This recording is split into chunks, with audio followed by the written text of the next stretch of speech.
it's going to be a good training here, and we're happy to have you all. It's going to be a great lobby day, and we just really enjoy this time of year. It's a really a good way to effectively communicate our message to our legislators and really make a difference. And I think I'd like to start with Troy, our state director. He's a natural greeter. I think he was the greeter at the party that he was at last week, and I'd like for him to continue greeting folks. So Troy, take it away. Hey, first of all, I want to thank each and everyone for being here today. You know, this is the second training that we do have, and we really, really want to implore to everyone that, you know, how we appreciate your time. But the work that we have is going to be, you know, exciting what we're doing in this general session. It's a shorter session. I know Eric and the team will go over that, but our, for the many years, this lobby day is something that we all look forward to, the team, the staff, as well as the volunteers. And it's an opportunity for us to really connect with our local, with our leaders. And so I'm very excited about it. I just want everyone to, I want to, thank you all for being here, but most importantly, for not only being here, but really taking in the information and participating as well. We want it to be a record year of people attending this year, as well as really talking to our legislators to let them know the power of the 50+ voter. So with that, Eric did give me 2 hours to speak, but I'm going to give back some time there. So Eric, hope you don't get upset, Eric. I'm giving you back time. And I thank everyone for being here today. And back to Eric. And let's go out there and have some fun and enjoy this time and really make a difference for all of our Kentuckians out there. So Eric, back to you, sir. Well, I was betting that you'd take at least 30 minutes. So, all right. Guess I already lost that. So I noticed that Gary was on. I think he was on his phone. So if he can, hopefully he can unmute and just say a few words. Gary is our volunteer state president. He helps us tremendously with our advocacy work. And Gary, if you're on, could you say a few words? Well, absolutely. Hey, I want to thank everybody for joining us today. It's going to be a good time in Frankfort. Looking forward to being there in a couple of weeks. We appreciate everybody's help in the more than 434,000 Kentucky AARP members and all the Kentucky 50+ that are here in the state. And we're going down there and we're going to be advocating for issues that are important to everybody. So I'm looking forward to seeing everybody down there, and it's going to be great. Reach out and contact your legislators as soon as you can to schedule an appointment, and try to follow up if you don't get feedback from them within a few days. I've already sent a follow-up email to my legislators trying to find out what the status of my meeting appointment time is. Anyway, Eric, take over. Great. So we've gone from Louisville to Eastern Kentucky, Richmond, Central Kentucky, I guess. Now over to Western Kentucky. I see that Charlotte's on the phone, our past president. Charlotte, take it away.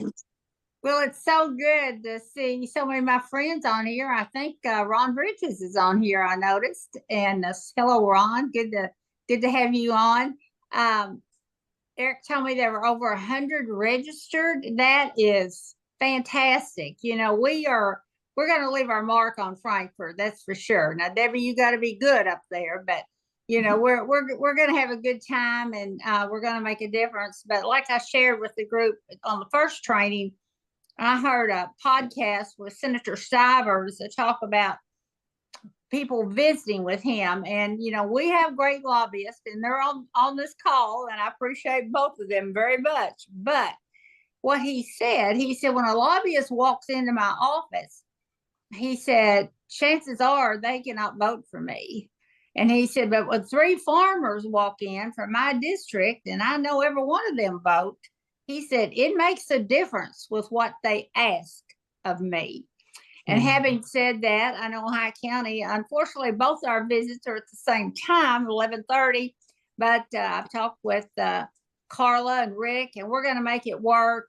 One has limited us to only 8, and I've heard others are doing that as well. So with that said, 8 will go to see Senator Meredith, and then the overflow we'll all go to see Scott Lewis. So we're going to make it work, even though it's the same time. They're so busy. They are so busy with committee meetings. And I think we're lucky to have gotten our calls in, because I was sharing with Eric, education's going to be there that day as well, KET. And so we're going to have a little competition. So hopefully we got our dates and our appointments set earlier enough in front of those people. But I do know we have some people that are educators that will be there as well. So you're going to get 2 for the price of 1. So that's a good thing. But you know, they do know that that 50 plus group do vote. We do vote, and we care. We care about our fellow Kentuckians and what their needs are as far as lowering the cost of prescription drugs and all the fraud and scams that are going on. And so, but thank you all for stepping to the plate. And some are going to get up at 5:30. The Bowling Green group is leaving at 5:30. Our group's leaving at 6. So, you know, to get up that early on a cold winter day, they're committed. So we have some fantastic volunteers, Gary and Eric and Scott, that I appreciate all of you so much. And John Rosenberg, we just wish you the best in your recovery from heart surgery. And so just hang in there. And if you can't come, well, who knows? I may come up and see you. So you take care, and thanks a lot, Eric. Thank you, Charlotte. Great to hear from you. And you are one of our best advocates. You've done so much for Western Kentucky, the senior center there, building that. She's dedicated her life really to helping seniors. And you've did a wonderful job as president of AARP. And we just thank you so much for what you do. And Western Kentucky thanks you really, because you've had an influence all the way near my neck of the woods, Madisonville. So thanks so much. I know that we have Jason Baird on. Jason is with the Limestone Group. It's a well-respected lobbying firm. He's had he's worked for over 20 years at the state capitol. He's had many accomplishments, good causes like ours, including the Family Caregivers Act that was instrumental in getting passed, as well as the colon cancer screening program. He got funding for that, so it's really helped with the colon cancer problem in Kentucky. He has numerous clients, but he has a lot of experience in federal government, state government, local government. And I'd like for him to give us kind of a snapshot of what the session's looking like, and what to expect for this legislative session. Sure, absolutely, Eric and Troy and Charlotte and Gary and everyone. Ron, it's good to be with you all tonight. It's so exciting to talk about the lobby day. It's always one of our highlights of the entire session, of course, for Jack and I. Jack's on, my partner Hillard, and very excited. And Charlotte, you said it well. Your all's voices are so important. We're hired help. They see us every day. We're the lobbyists. But you're right. When they see their constituents, it means something much different, much stronger. Someone who's they represent or from their district who can vote for them. So it's very important that you all are coming to Frankfort and letting your voices be heard. This is a 30-day session, as you all know, a non-budget session. So I'll jump right into what Eric asked me to speak to and share with you all for a little while. We are, what was it? Today was the 7th day of the 30-day session. They came in for the first week of January and did a Tuesday through Friday organizational time mostly, and then went out of session for a break and restarted the second part of the 30-day odd session this past Tuesday. So they're not going in on Mondays this year. That's another way to stretch the calendar out a little bit there at the end. The only bill that has made it across the finish line so far and actually was signed today by the governor was the lowering of the income tax by another 0.5% down to 3.5%, which will go into effect January 1 of 2026. So that is the only bill that has made it across the finish line so far. That was, of course, a priority of both chambers, both majority chambers, to pass that quickly and early in the session. So some of the issues that are percolating that I know we have a lot of interest in, that there's definitely a lot of housing interest in bills coming out of the housing task force from the interim, that I think we'll be able to support some bills and work on some things related to that. We may have a cryptocurrency regulation bill possibly get filed. One hasn't yet, but we're working on that and looking into that possibility. You know, you're going to see some other issues pop up, but not, you know, I think this session, and they say it every session, but every odd session, that they're not going to do as much as they usually do. But I think they mean it this year. I think they're going to be much more guarded on what they're doing, and they're also watching what's happening at the federal level. The president of the Senate and the speaker yesterday did an in-depth interview and saying we're watching what's happening there. Even though they're of the same party, we may have to do some reactionary legislation here, possibly, that they'll look at doing closer to the end of the session, because you know, by March 28th, the session has to be completely over. So, and then they're out of session, and only the governor can call them back into session. So, watching what's happening, I think there's a little bit of apprehension from everyone on what potentially could happen with Medicaid and some of the federal funding, right, and Wheels and Mills and things like that get funded through state government, through federal funds. So they're watching that, we're watching that. So it's a little bit of a reactionary process to see what's going to happen there at the federal level, and what we may need to do potentially at the state level to react to it. So excited about the session, excited about Lobby Day, and I'll stop and take any questions. Really excited to be with you all tonight, though. Thank you. Thank you, Jason. Anyone have any questions? I have a question about housing. It seems like housing monies have gone to urban areas, and I'm living in a rural area with waiting lists to all of our low income housing here. Do we have any input into that, Jason? I think we can have some input into that through legislation, Charlotte. I think that's a great question. And I'm hearing that. I mean, there seems to be a housing shortage of all types. You hear anecdotally about that across the Commonwealth, but I know that's occurring in rural Kentucky too. And so there's a bill that Senator Higdon actually passed out of committee today that would allow faith-based organizations to have housing options on their property. He told me it came from the Sisters of Loretto, brought that legislation to him, so to try to give more options for faith-based organizations to participate.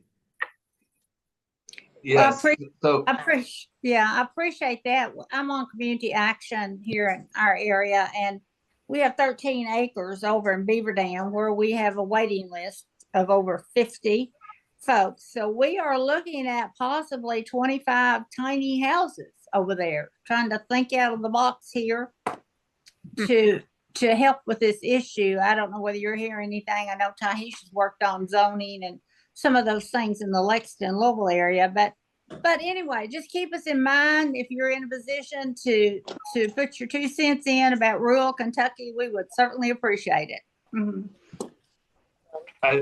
In addition to that, last year was Absolutely. budget session. Obviously, they did put some money in there for Lexington, Louisville for the housing trust fund, and they did actually put some rural money in, but I don't know how long that's going to get spread out or how it's going to get spread out. We don't have a very sizable housing trust fund, and it needs to be larger to help address the problem. So, good question, Charlotte. But we're always looking for opportunities like that, obviously. So, Hey, Eric. Hey, Eric, Daniel here. We got a question in the chat from Jay Schubert on expanding on the cryptocurrency bill. I know you're going to talk about that a little more detail later, so we'll hit that a little later. These are great segues into my presentation, and hopefully we can cover a lot of those issues. So thanks you for those questions, and they're spot on.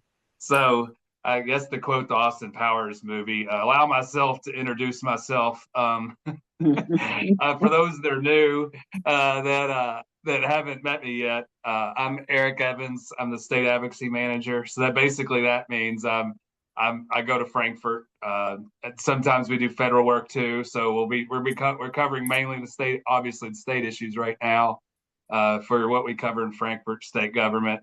So I'm a lobbyist too, like Jason. So I'm up there, but I can tell you, like Jason said, they do listen to us lobbyists, but they really listen to their constituents. So that's why we're here today.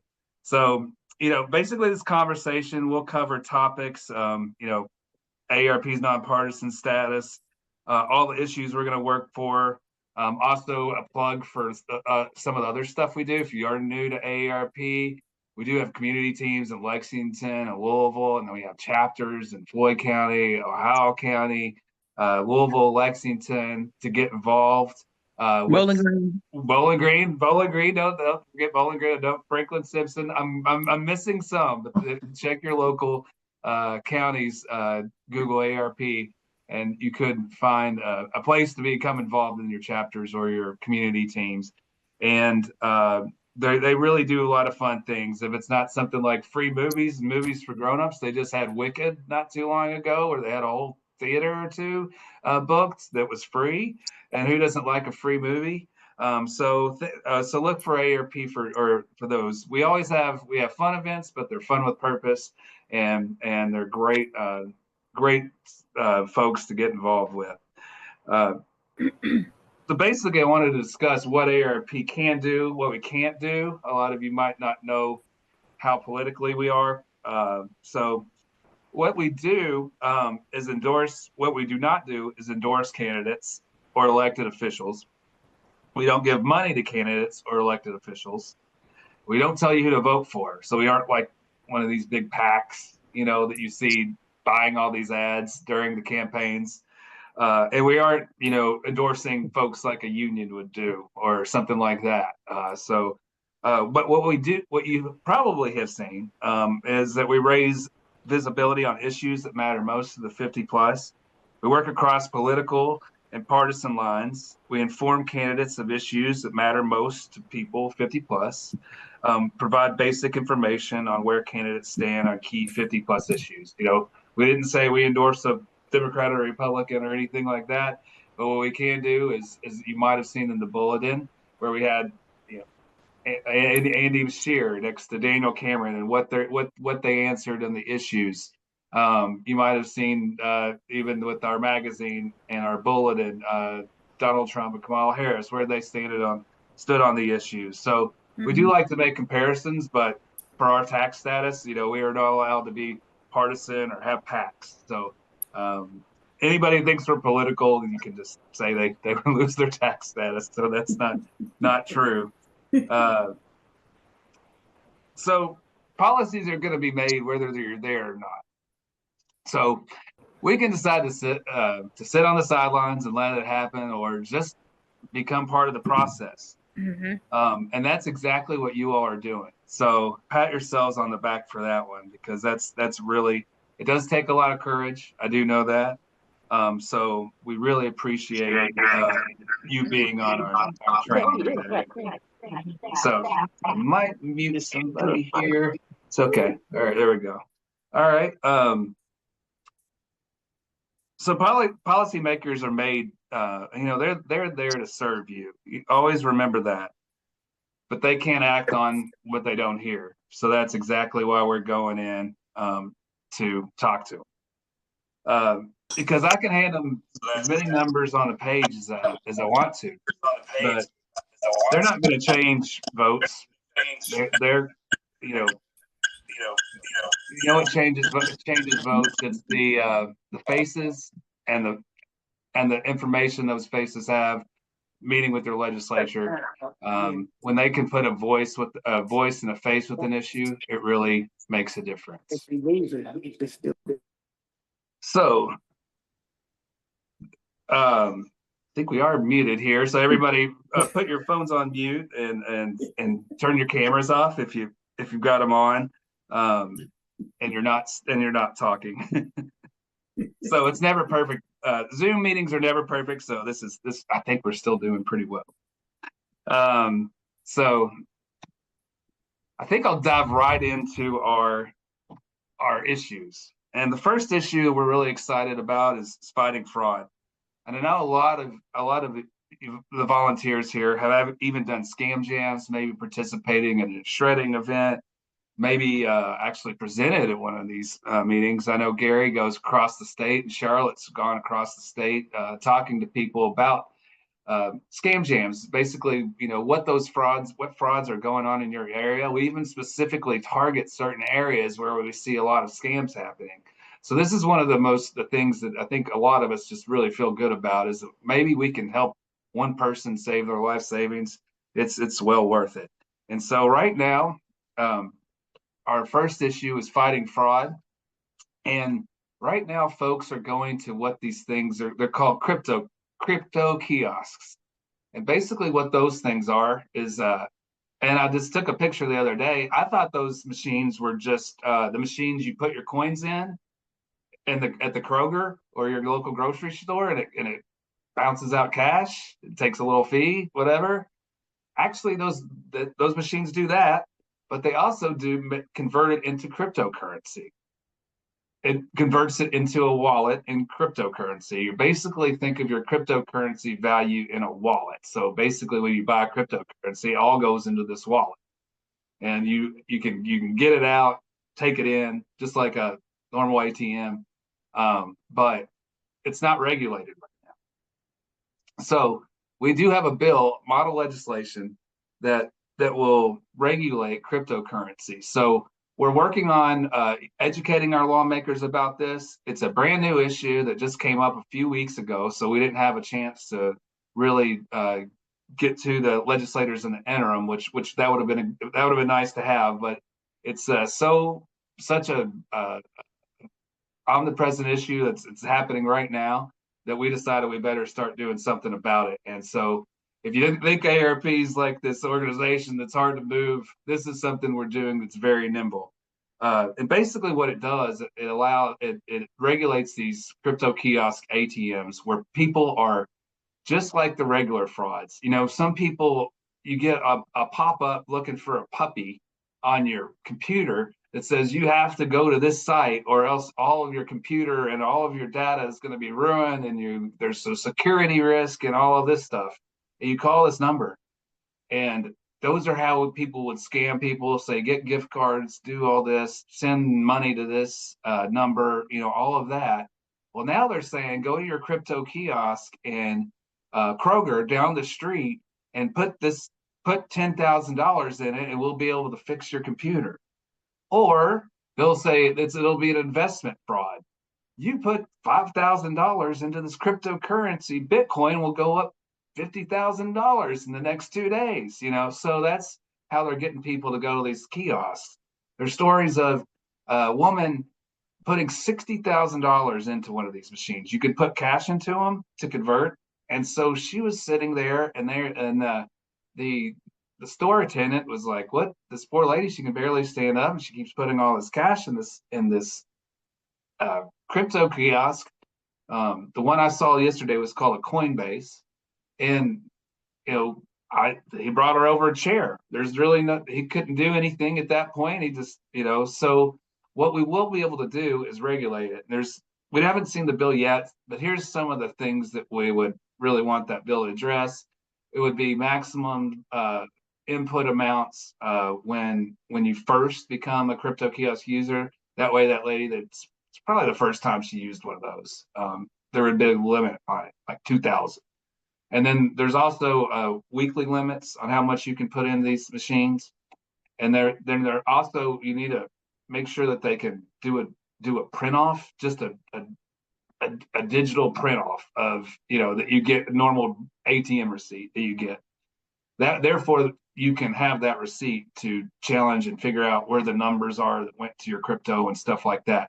Also, just posting the number of who to call on the ATM if you do suspect fraud. So it's a pretty complicated bill. It's fairly simple on those types of things. That basically, I've been told that you could basically tell legislators, we would like to regulate these crypto kiosks like we already regulate ATMs because people are being defrauded. So that's one of the issues that we'll be bringing in. These issues are going to be a moving target because, as Jason said, they try to do 800 bills in 30 days, and it's going to be compact. And so there's going to be a lot of bills. I have to analyze 100 more tonight. So our asks today could be different, but these are our main issues, and they're all designed to make aging easier for the 50 plus. Any questions about the fraud protection bill? It's not currently a bill. We're educating lawmakers. Hopefully it will become a bill. They can still file it until around the 20th. And so we'll be able to, hopefully if a legislator likes the issue, we'll be able to get a sponsor soon. Yes, Scott. Eric, hey folks, good evening. There is an excellent article on AARP.org that I've dropped in the chat on how AARP is now fighting cryptocurrency kiosk fraud and preventing them from stealing millions. So that's in the chat. You can also find it at AARP.org. Thank you, Scott.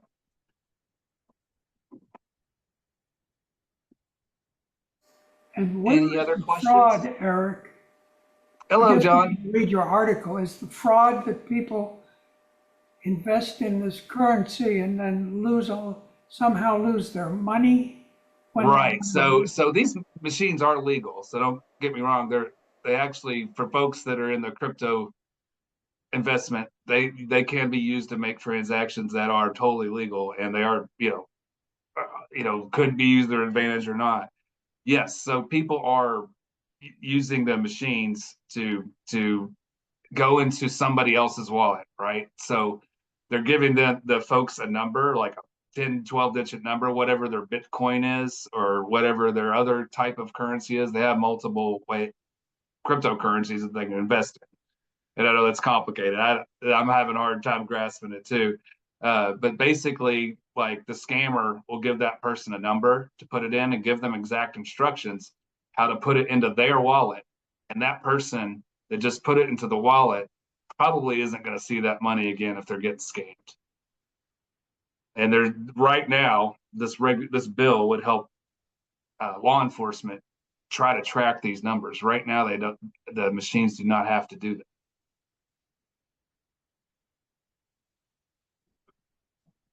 Thanks. We'll have to read Scott's article. Yes, it is a Most of us are complicated issue, and I'm looking for the bill so we can narrow it down and decide. But basically, when we're talking to our legislators, we would ask them to support a bill that would fight fraud, that would regulate cryptocurrency kiosks like ATMs are currently regulated to prevent fraud, because $16.5 million has been lost in these just in Kentucky with over 400 complaints. And as you know, there's probably more because not everybody calls in the Attorney General's office to complain.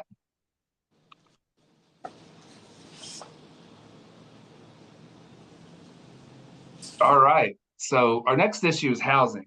And there's going to be a myriad of bills, as Jason mentioned, that will go through. And Charlotte mentioned some issues. And they had a housing task force. Jason also mentioned that. That was during the interim where they really started trying to address the problems. They're hearing it a lot from their constituents in Lexington and Louisville. We have not enough housing in rural areas. Sometimes we have housing, but it's vacant because it's unlivable and unaffordable sometimes. Every city has unaffordable housing at this point. So what we're trying to do is incentivize builders to make houses that are more age friendly, and also to make them more affordable and just give them more options, right? So livable community housing is houses that, for instance, where the bathroom and the bedroom are on the first floor, because you're going to have mobility issues one day. You know, mine doesn't have any of that on the first floor. I wish it did. But you know, we need to have more options like that. And you know, a lot of times as builders just build what's in their plans to be profitable, and they don't think about the issue. But as we age, we all obviously need more age-friendly housing. That could also be accessory dwelling units, which is like a unit you build behind your house, whether it's a tiny house or a nice other bedroom housing, extra housing, so you can, for instance, take care of your mom or dad, and live on site with them. Also, any sort of family caregiving relationship. We have passed local ordinances in Lexington and Louisville, and there could be a statewide ordinance that addresses this, but we also don't want legislation to restrict those Louisville and Lexington laws as well. So we're keeping our eye on that. We're probably there is a Democratic bill called the Homnibus, and that's a word play on what Congress uses when they have a whole bunch of bills attached to each other called omnibus. They call it the Homnibus. And so that has a lot of issues that we like, but obviously it's a supermajority Republican. So they're probably not going to, that'd be a miracle if they took up the bill. They usually only take up the majority's bill. They usually only support a majority of what the majority supports. So we'll really focus you in on the right bills to talk about. However, you know, you might go into Democratic legislators, they will ask you about the Homnibus bill, and there are many parts that we support in that. You can say that. I don't have that number yet. I think it was dropped maybe today. They just dropped all these bills on us today and haven't had a chance to possibly read them yet. But that's one thing that we're looking at. But basically what we're just asking, you know, when you're talking about housing, since there is going to be a lot of issues, we just need to make sure that they are thinking about aging in place and making housing accessible for older adults. So basically, when we ask our legislators, we'll say, will you support policies that support equitable and accessible housing options for older adults to help them age in place? And as Jason said, Senator Higdon passed a bill. We'll probably put that in some of your legislative acts that we'll put in your materials that we'll talk about. So that's one of the issues that we'll talk about, obviously. And family caregiving. A lot of legislators are starting to really pick up on what you all have been doing.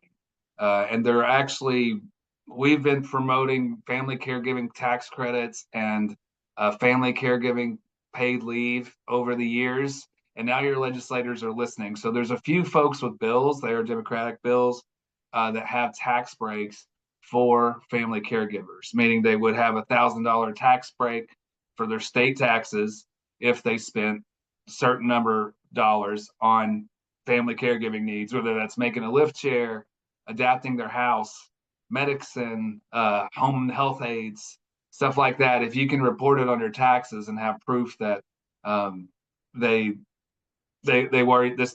dollars were used for family caregiving, you would get a tax credit back. Not probably going to pass right now because it's a Democratic minority bill, minority meaning in the minority. And that it's also a budget session, so that requires more votes. So And they don't like to open up the budget on non-budget sessions. But we will have that issue to bring up with them, especially with our Republican legislators. I don't think they mind tax breaks, so that's always something to show them that we have commonalities on. Does anybody have any questions on their family caregiving issue?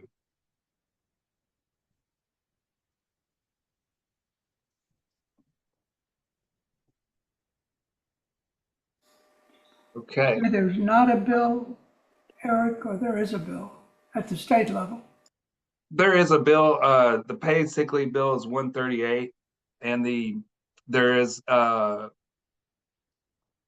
forgot. I'll look up that number. The number for it just came out yesterday. It's Representative Camuel. She had sponsored a bill that has the family caregiving tax credit. That's Lexington. So Daryl, I think that she's been listening to you over there in Lexington. Daryl's one of our executive council members, and he's also one of our legislative leads in the state. He does a terrific job.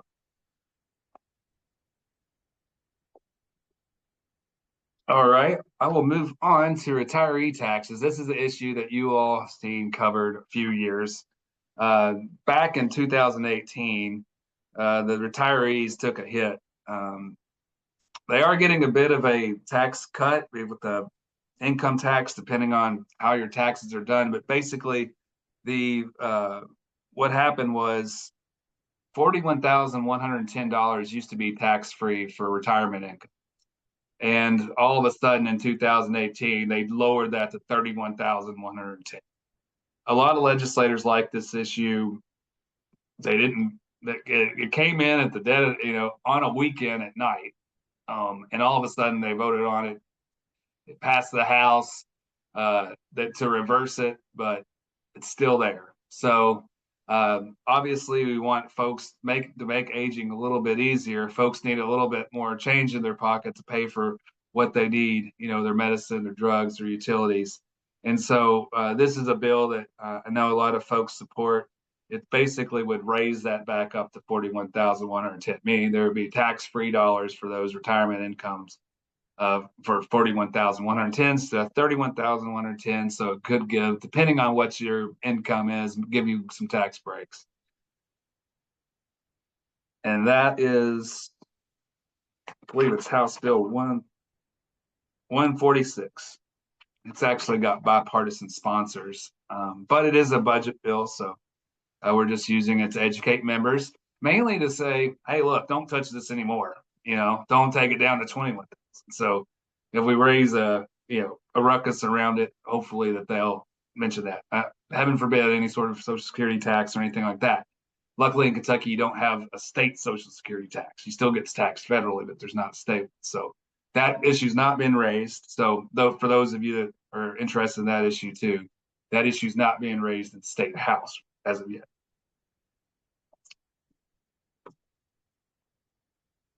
All right, I believe that's all of our issues. Any questions there?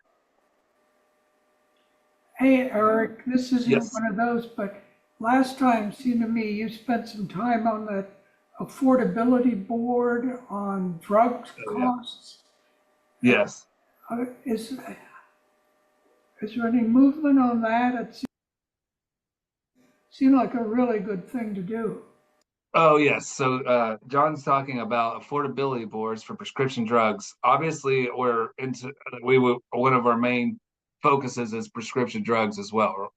And so what we do, we have model legislation for an affordability board, which basically it would be a uniform pricing list, and we could see what Canada pays for drugs and what all of this, so we could get this pricing list to really and it would be a board of legislators and doctors and folks around that are in this space, pharmacists, where they could really look at where we're getting really expensive drugs. Why are these costs so high? And it would add little pressure on pharma to lower the cost of prescription drugs, because that would be transparent and people would be asking questions, and hopefully that would lower the cost of prescription drugs. Some states have just passed this, and we're looking to see how that works. It held up in court. So they tried to, you know,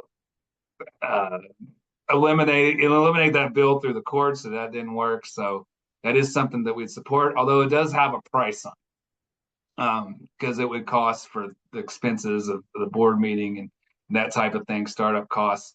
So that's more of a budget year session. So we're looking into that. But if anything pops up where we support any sort of lowering of prescription drugs, and I have to give you all credit, you all lowered the insulin cap to $30 a month when it was $150 a month, and for folks, and people were dying because they had to ration their insulin for diabetes.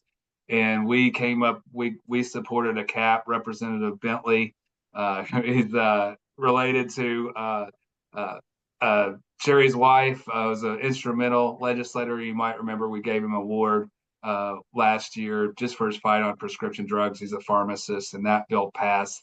And I have to give you all credit for making that happen. Eric, I have a question. Yes. On the federal level, we know President Trump has rescinded the bill to lower prescription drugs. Having said that, tell me actually not the Medicare. Right now, the price negotiation for Medicare is still legislated. It was passed in Congress, so he has not done that. So that will not mess up our total Right. cost. Yes, but we're watching. You know, we're a lot of stuff's coming out, and as of Monday, our government relations folks weren't concerned about that. Then that lowers the cost of prescription drugs. Now, whether some of the executive orders could affect costs, we're looking at that. Right now, federally, we don't have any sort of orders to go out and try to reverse any of those executive orders at this time. My question is, the deal was this year in 25, no senior will be out more than $2,000 out of their pocket for prescription drugs. So that's a law, and it's still in place, correct? Yes, as far as, unless something happened on Twitter today, how the news is moving. So, yes. So, I hope so. Right. Yeah. All right. Any question on our issues? We're going to have a legislative ask document, and it's in your, I don't know if you can see. Yeah, that's in your packets and the email that I sent to you. Just trying to make it, we kind of script it for you. I don't want you to go in there blindly. I know I gave you a lot of information. It's going to be difficult to meddle down into the legislative ask, but we did do that in a document. And hopefully that'll help you. But basically, we're just asking about these core issues right now to make life aging a little bit easier. And that's, I really like this agenda of issues that we do have this year, because I think it's really going to make a lot of difference for folks. All right. Eric, Yes. I have a question. This is Yeah. Alice. Hello, Alice. Hi, been a while since I've seen you. Let me show my face. I am looking through my email that was sent today. Yeah. And I don't see a packet attached to it. Oh, we're still working on, there's a few one-pagers and a few in the PowerPoint. We're still working on the materials. We're looking to get bill numbers on those and things like that we can hand the legislators. So what we do have is the one-pager, the legislative priorities document that goes in a little bit of detail, that legislative ask document, and also the cryptocurrency one-pager that goes into, But Eric, did you? And I can re-email it if you didn't get it or anything. Okay. Yeah. That'd be perfect. Thank you. Great. Okay, so this is information on registration. If you haven't already, we like you to register online, because that gives us a way to track folks, and also we can see where your legislative districts are. We can order you, and we also get credit at AARP for having an event that that has registrations.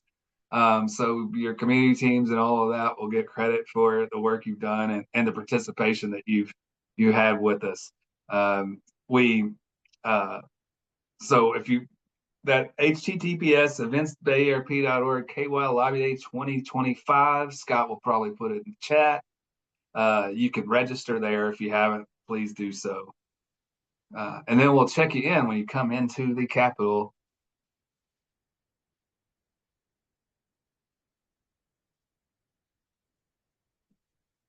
Yes, so we are, and I'm going to go into talking to your lawmakers now, making appointments. So for these legislative asks and all of the above, you need to call 502-564-8100.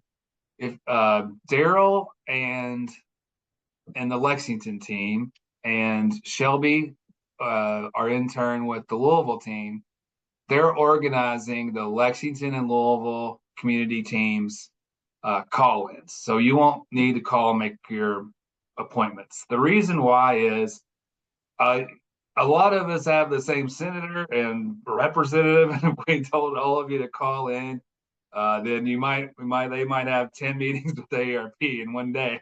So we want you all to go in at once. So we're coordinating that, and it gets a little complicated when we do have multiple legislators representing different people. Bowling Green's that way too. We're working on district matching. I talked to Debbie the other day on and making sure that those folks get to see the right lawmaker, because it's split up too, because it's a large county. But if you're outside of that, the chapter, the Louisville Lexington chapter, and then the Ohio County chapter already has theirs ducks in a row. Bowling Green, I know that they have meetings scheduled, but they like to get more meetings with their folks, and we're looking in to make sure that we have senators and representatives and constituents of theirs. So we're looking at that. This is one way also to develop relationships with your lawmakers and their staff, which is good. And Daniel, if you're on, I'd like to I've been talking a while. If you could give me a breather and show everyone how to find their legislator if they don't know their legislator at the moment. Yeah, sure thing, Eric. And good afternoon, folks. Glad to see all my friends across the state, and glad to have you on. We also appreciate Christine Jackson, our Lexington team staff member, on, as well as Tahisha Rollins and Louisville joining us as well, along with many others. Folks, we got 50 on this training call tonight. So we appreciate you all being with us today. A couple things I want to talk about. If you take a look at this screen, if you're able to see this screen right now, we're on what's called the Legislative Research Commission website. And if you go to the LRC, Legislative Research Commission, you can find your legislator. If you're not sure who it is, or that may have changed over the past couple of years, you can go to this site and click Who's My Legislator. You click on that link, it's going to pull up a map of the state. You type in your home address, including zip code. Whenever that pops up, one thing you're going to be sure to do is there's going to be a little pin drop point on the map, and you're going to want to click that pin specifically. That's going to be your home address, and then that'll pop up your representative and your senator. So those are the two people that you're going to want to reach out to schedule your meeting. Or if you have a captain that's scheduling a meeting for your group, you've got a large group, multiple people that live within that zip code, that area, then you might have an assigned captain that'll be making that call to the Capitol to register or to schedule that meeting on February 20th as well. So I did want to call that to your attention, but the Legislative Research Commission website is fantastic. I'll ask Scott if he can drop that link into the chat just to keep it handy for you guys. And we'll keep rolling. Don't worry, folks. Today, we're also going to talk about the agenda for the day of. We're going to talk about logistics for getting around the Capitol, where you need to be and when, along with a few other things as well. So I know y'all have got some good questions here, but just know that we'll try to hit everything moving forward here as briefly as we can, but appreciate y'all joining us. Eric, back to you. Okay. Beautiful segue. into basically our meetings are going to go into there's the logistics of everything. Usually they're only 15 to 30 minutes. Sometimes they occur in the hallway outside of a committee room. Sometimes, so basically you want to focus on your priorities. You want to tell them why the issue is important to you. Make sure they know their constituent, and then tell them why this issue should be important to them. Give them the reasons why. Folks need an age in place. We'll have some statistics for you. But as I said, putting that face and voice with the issue is better than just our numbers that we give them. Some legislators you might not agree with, and that's okay. But don't be combative. If they give you a hard no, then take it. If they give you a hard yes, then you don't have to go anymore. So try to stick to those legislative asks and get those in. Some legislators will want to.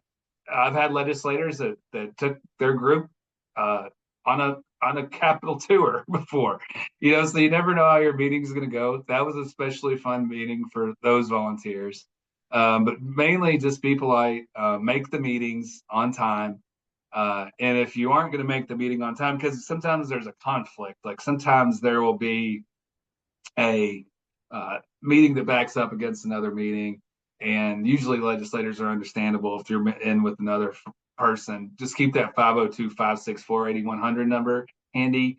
And that way you can call into their office and say, hey, we're running a little bit late because we're with Senator Meredith right now. And just make sure you don't stand them up. That's the worst thing you can do.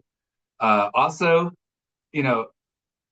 saying I don't know is actually good, believe it or not. I know that we're all scared and we want to have all the information, and we want to make sure that we give them everything that they want. And so the worst thing you can do is maybe like say something that isn't true about the issue.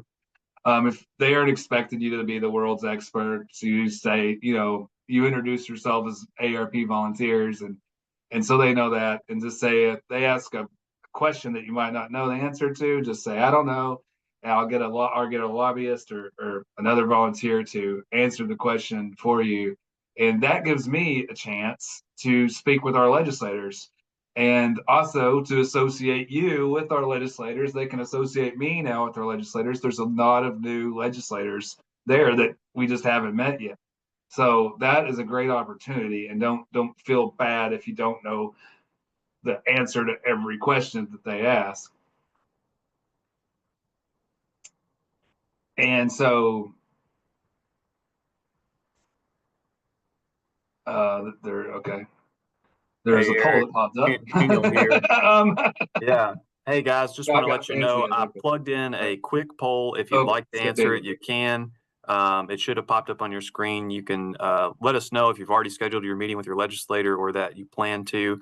And also when you get that meeting scheduled, when you've got that time, the name of your representative or senator, who you're meeting with, and the group. Maybe it's just you, or maybe you've got a friend that's going with you, or a group that's going with you. First and last names. If you can email that to Eric and myself, to Daniel, Eric Evans and Daniel Rowe. We'll plug our emails in the chat. But please just let us know once you get those meetings scheduled, and we'll be sure to manage that list so we can know who all's got their meetings scheduled and where they're going to be, where you all are going to be at what times. That'll be really helpful to us on the day of kind of managing those logistics. So we appreciate that as well. Also, another note on the day of, we will have folders on site when you join us in the committee room that morning. We'll have a folder for you to keep as the volunteer with printed out handouts of everything we're talking about today, as well as a folder for your legislator, what we call a leave behind packet with all the information as well. So we don't want you to feel like you got to print everything off or write down all the bill numbers or everything beforehand. We'll have that printed for you, ready to go, that you can reference with the legislative talking points, the bill numbers, and everything you need there. So just want to give you a heads up on that as well. And I see Scott's got his hand up. Go ahead, Scott. Yeah, thank you, Daniel. Hey, so for everyone in Jefferson County, when you are scheduling your legislative meetings, you need to share those with Eric Evans or Daniel And Shelby Disney, I'm going to drop his email address in the chat. But there was a question in the chat asking, who do we contact for Jefferson County to coordinate scheduling our legislative meetings?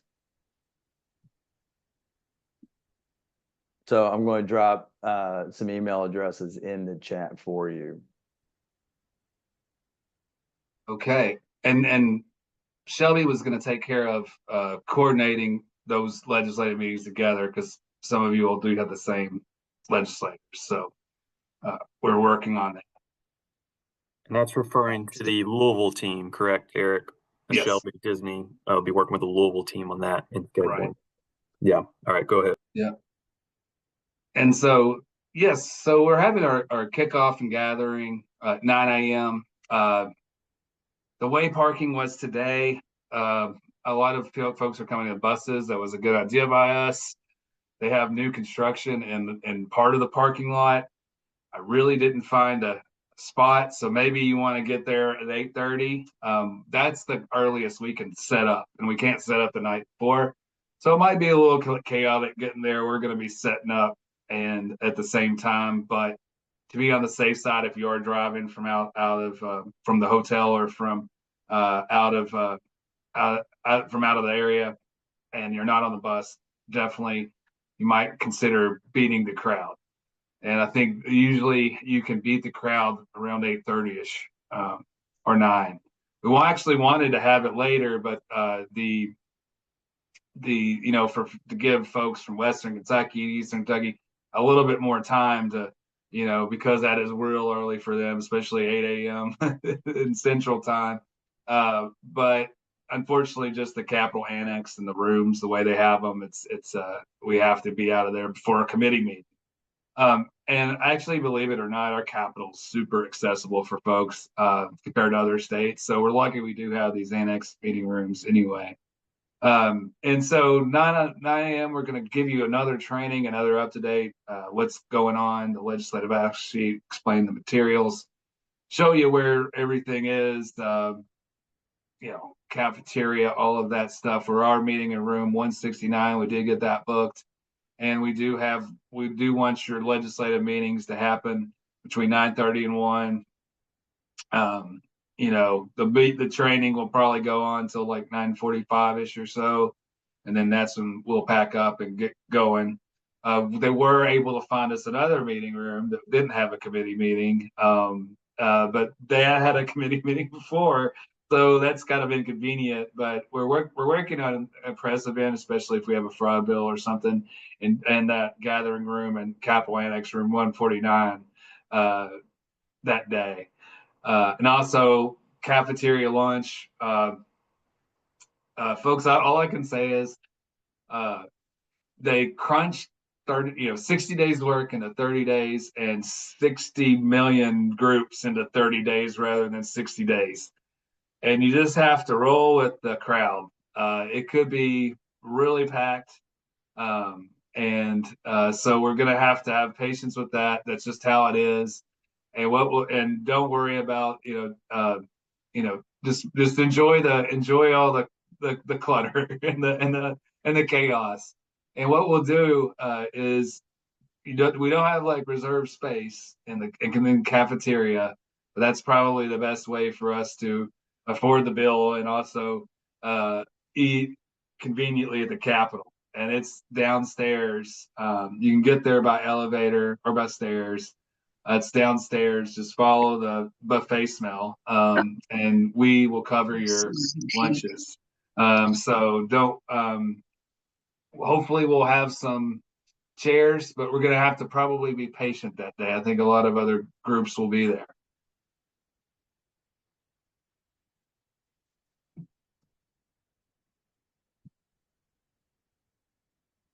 Okay, the poll show. I should have pulled up that poll. Is the poll in the chat?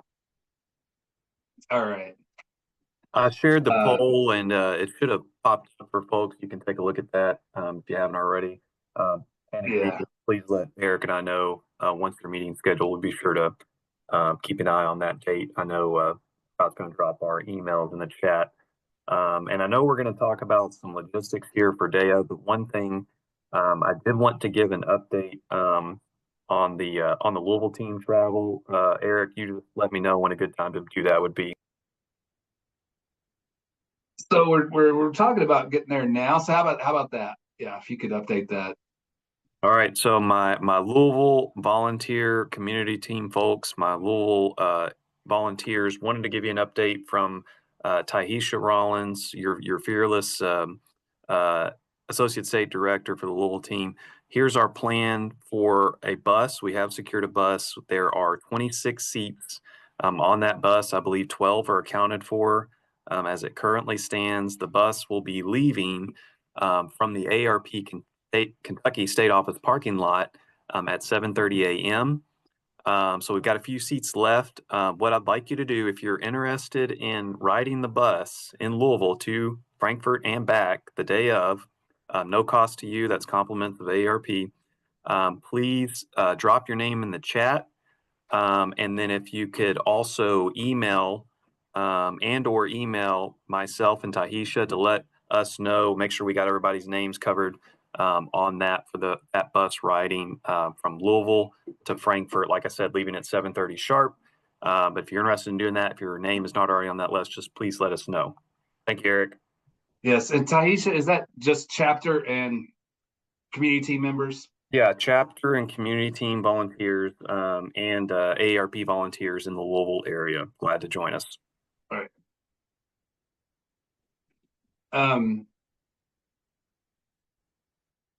All right. So that's a picture of the Capitol Annex and the Capitol. And so the buildings are pretty distinct. One of them has a dome that's got a large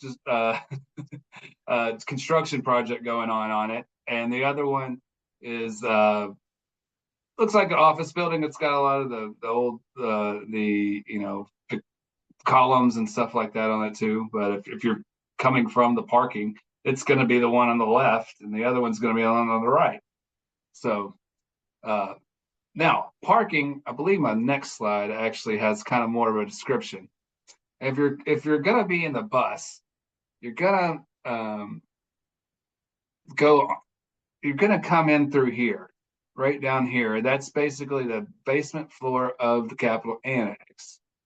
And we will have the state trooper that's watching the door back here or the tunnel. There's actually a tunnel from here to here from the parking garage.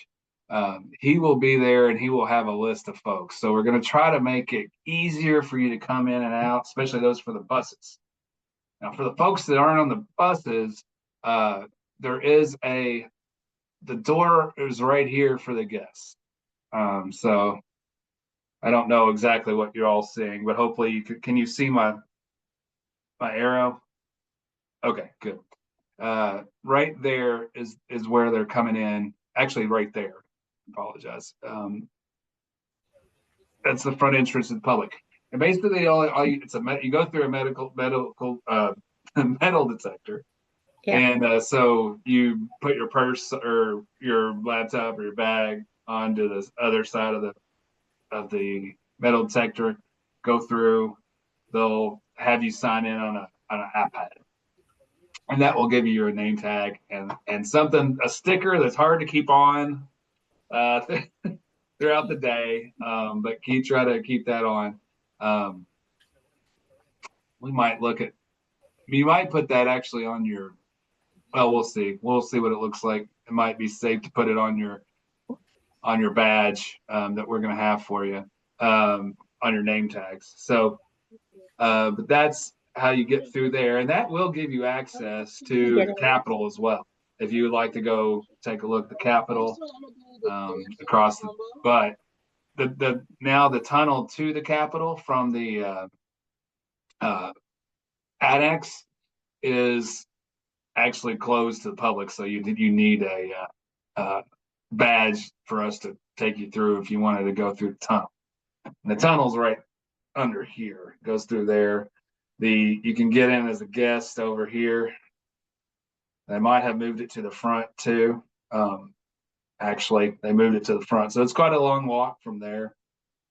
But keep that in mind as we move through. The buses will park down front aisle down towards where the Capitol steps are up here.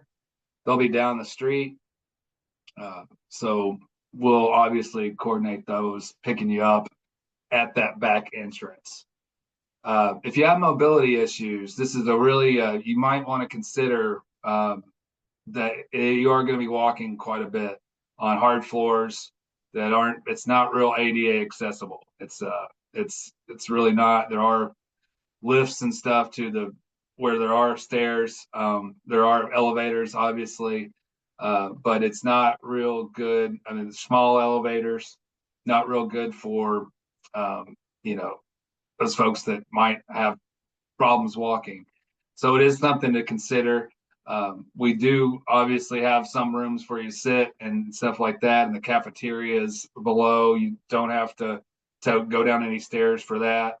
There is probably there's a little bit of a walk from the elevators to the cafeteria, and then who knows where your seat's going to be in the cafeteria. So you might want to consider, if you're having problems with your mobility, you might want to consider just doing a virtual lobby day for that.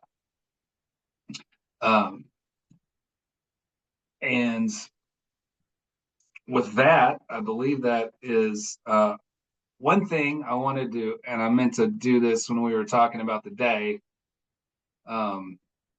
And there could be a chance we go in the rotunda, depending on the issues. We're probably going to go and just do the room. We don't have the rotunda has been booked for a long time. So we didn't, and because of all these groups at once, legislators booked the rotunda away from us. So, does anybody have any questions about those logistics?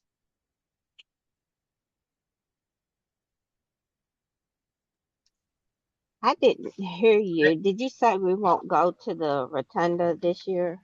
No, not unless something changes and we're combined with another group with a housing issue or something like that. But right now we anticipate just using the annex meeting room. Hey, Eric. Yes. David Schrader here. Hey, I do have a question. I am driving up there. Last year I parked in the parking garage. Do you know what levels is it? Oh, yes. Good question. I was pointing it out, and then it's 6, 5, and 4, and part of 3.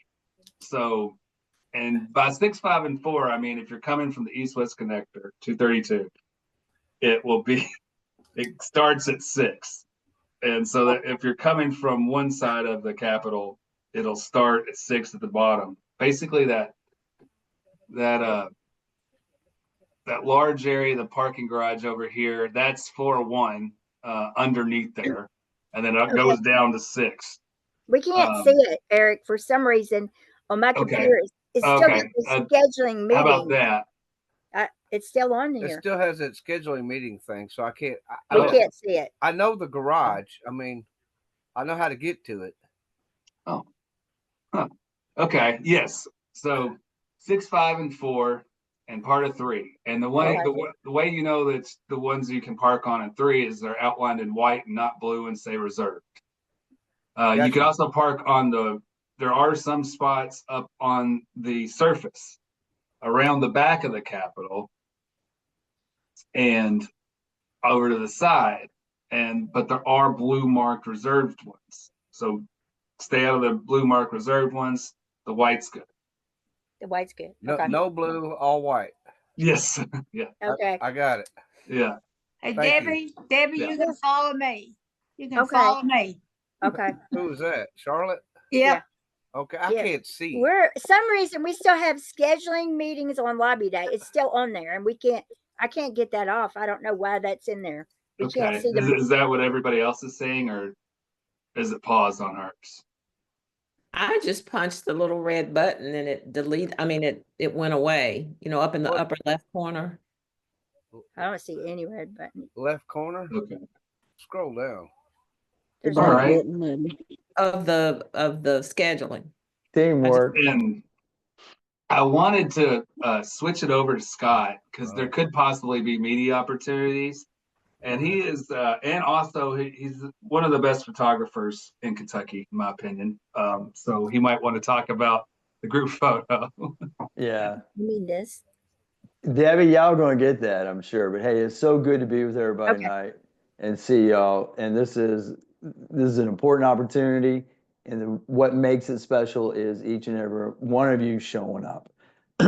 So very simply, during the day, there will be a lot of press in and out of the Capitol at different times, and just be aware that if someone from the media approaches you and says, "Oh, hey, you're with AARP. I want to ask you about this bill." You can have them pause for a minute. You'll have our mobile numbers, and we'll be with you, and we can coordinate something. But just reach out to me or Eric or Daniel or Troy, somebody on the staff, and let them know that a member of the media is interested in talking to you. We can help work that out and make sure that everybody is staying on message. We will provide some basic, like Eric said, the talking points will be in your packets. But we want to show up and look sharp. And it's one thing that I wanted to mention, make sure you wear those comfortable shoes. Bring out your AARP gear, and you're gonna represent us well. So that's really all I think I need to say about that. If you want to take some images or a couple of little video clips for your Facebook, your Instagram, your X account, or Blue Sky, or Threads, whatever social media platform you're on, go ahead and you can say AARP. You can use a hashtag AARP KY GA25 or something like that. I'll have that in your packet as well. But one of the hashtags that people use during the General Assembly is hashtag KY GA25. So have some fun with it. And let's say you're on your bus coming up from Hartford and you want to shoot a little video while you're on the bus. That would be cool. That would be fun. So we want people to know that AARP is there fighting for them. We are the fierce defender, wise friend. We really are working for Kentuckians every year. And the General Assembly is an important focal point to show up, and y'all are looking good so far. So Eric, that's all that I really think I need to say about that. If you have any questions during the day, give us a holler. We'll be there for you. We got your back. And Daniel has raised his hand. Daniel, go ahead with your question. Thank you, Scott. Just wanted to let folks know I plugged a quick couple of reminders in the chat. Again, you can email Eric and I once you've confirmed your legislator meetings. Also, hey, don't forget to wear your red. If you've got an AARP red polo, you can wear that, a neckerchief. It doesn't have to be AARP branded. If you've got something else, a red cardigan, sweater, whatever the case, we want to look nice. We want to have our red on, and we'll be standing out at the Capitol. So looking forward to seeing everybody there. It's going to be a great time. Thank you, Daniel. Folks, also one final thing, Eric, I'm going to digress. So I put the Community Challenge Grant information in the chat. AARP's Community Challenge Grant application process is open now until March 5. In your packets will be a leave behind for members of the General Assembly that you can leave behind with them so that they can let folks know in their districts, hey, there is a AARP Community Challenge Grant that's open right now until March 5. So that's a nice talking point. As you're sort of wrapping up your meeting, you're leaving something of value behind with your legislator.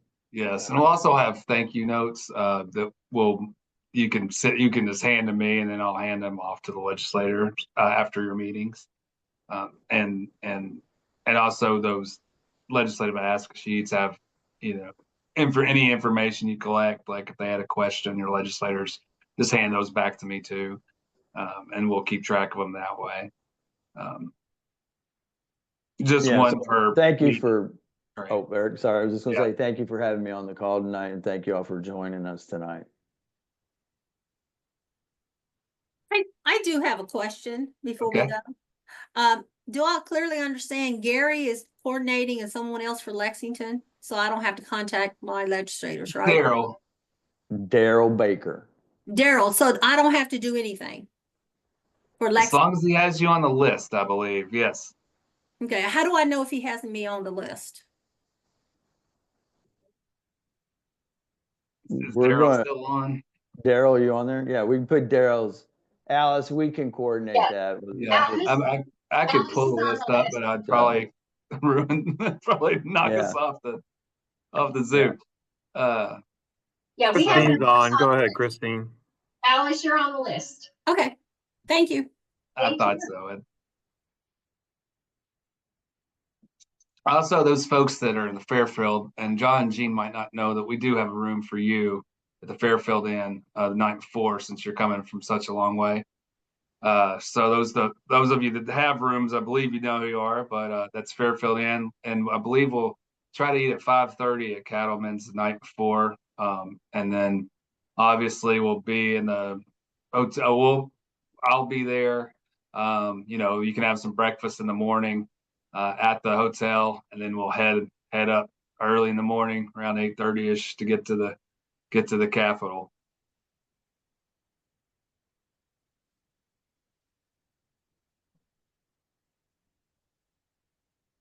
All right. If there's no other questions, I did keep you longer than one of these days. I'll get it to an hour, but you all have such good questions that sometimes my answers go long.